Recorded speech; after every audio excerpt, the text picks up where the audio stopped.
Okay, T-bone.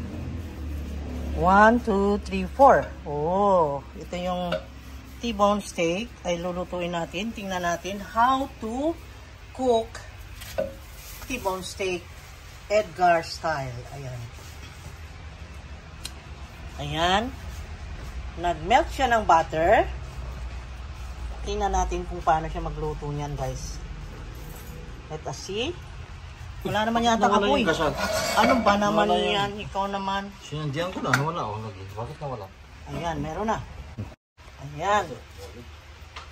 Let it melt daw. Yan ang sabi ni Chef Ed. Ito yung style niya.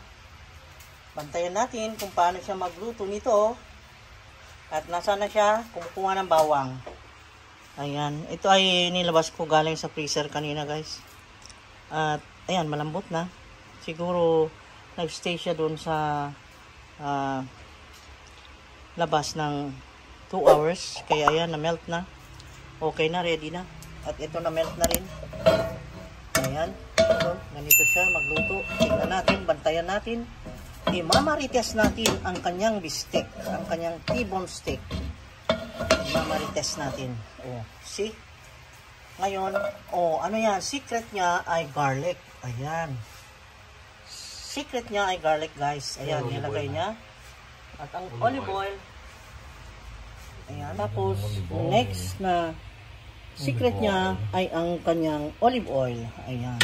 Lagyan niya ng olive oil. Ayan, imamarites natin ang kanyang T-bone steak.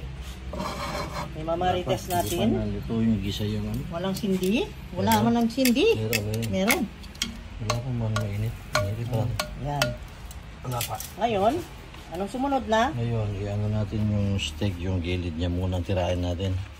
Sige. Para tingnan natin ang kanyang secret. maging crispy yung niya? taba niya. Sige, imaritas natin ang kanyang style. Okay. Mamuhaan na tayo ng pagkamarites, guys.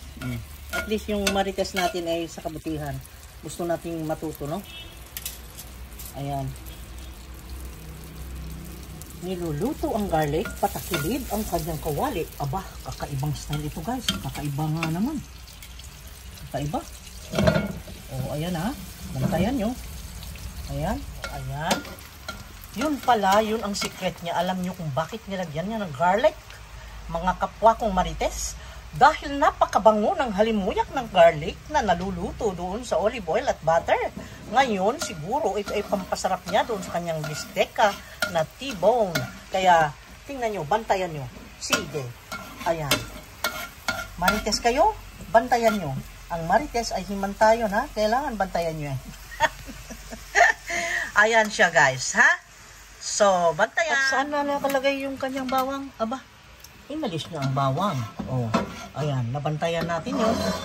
Maalis niya yung bawang nung naluto. At ngayon ay itagilid natin itong itatagilid daw niya yung T-bone. At nilagay ng patakilid. Oh, pinatayo niya yung mga T-bone. Ayan, nakita nyo, guys? Ganun pala yun. Yun. So, ayan. Step 1, nag-melt ng butter. Step 2, additional ng EVOO o extra virgin olive oil. Then, number 3, nagluto ng garlic. Pagkatapos maluto ang garlic, step 4, ni-remove si garlic. Step 5, eto na. Pinatayo na si T-bone sa pan. Ayun. At ang bango ng halimuyak ng naluluto. Ando na, nagkakahalo na ang amoy ng beef doon sa mantika, no, na olive oil, ng butter, at ng garlic. Kasi yung na-melt na butter with olive oil ay nandun na yung aroma ng garlic. Ayun. Kita nyo, alam na natin yan. Naku, mga marites, bantayan nyo ito. Ito yung makakabuti sa inyo. Ayan. Ayun. Oh, nabantayan po yun, guys. Iba na naman. Patayong pa ganun naman. Aba, lahat ka na ng side ay dapat ilapat doon sa pan. Ayan, nabantayan din natin yan, ha. Ganun pala yun, guys. Ibababad doon ng mga 1.5 minutes. Ganun yun. At finally, ay ipinahiga na siya. Ayun. Ayun na, T-bone natin. Malapit na tayong kumain. Yung magkasya? Kasya naman. Kikita naman namin na kasya eh. Anong hindi kasya dyan? Ha? Ano yung sinasabi mo na hindi kasya, ha? Marami kang reklamo. Ang luwag-luwag na nga yung kawali mo eh. Anong gusto mong kawali? Kasi laki ng banig. Ano? Ano ba? Ayan.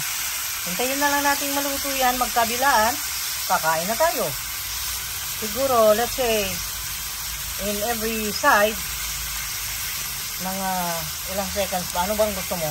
Medium rare? Medium rare. So, maybe 45 seconds. Okay? Maximum 45 seconds. And 45 seconds. And then, salt and pepper. And then, it's done. Okay? Ganun kadali pala ang pagluluto ni Chef Ed ng T-bone. T-bone.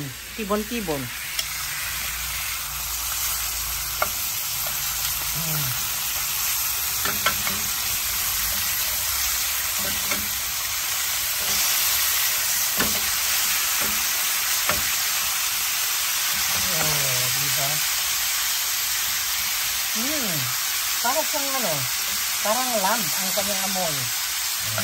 Parang lamb. Pero beef yan eh. Yung amoy niya ay parang lamb.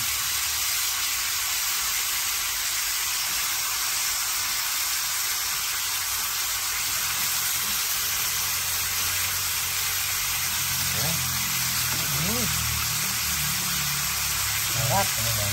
Okay, ready na yan. Kasi kung overcook naman siya guys, magiging para siyang rubber. Magiging rubberized siya. That's why hindi natin sobrahan. Okay, ganyan lang. Luto na yan. At dinalik niya ang garlic. Ayan, luto-luto. Para lalong mango at sumarap. Ayan. Kunti na lang. Mga 20 seconds na lang. And then it's done. Ayan. Okay. Okay. Let's eat. A 1, a 2, a 3, a 4, 5, 6, 7, 8, 9, 10, 11, 12, 13, 14, 15. Patayin ko na. Yes, patay. Ayun. Tapos, ang ating niluluto. Ganon kadali ang magluto ng T-bone steak. Okay? So, alam nyo na. Ha, mga kachits. Luto na at kain na tayo.